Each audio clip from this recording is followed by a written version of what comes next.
It's our 17 years and 4 months today. Ug tara, magluto na po tag pinataka.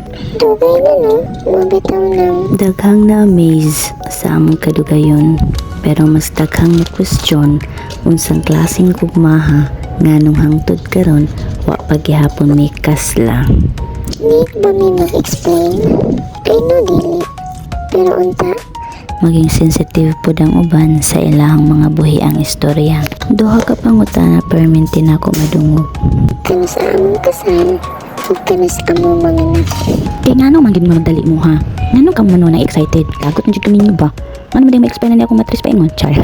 Gusto ko yung manugo ha? Kaya ngano gusto ninyo para daghan na ta malisod. Kidding aside, Seryoso kayo mga topic. Ang kabalo ko, dili lang kami ani-ani. Dili tatanan parehas o mga struggles.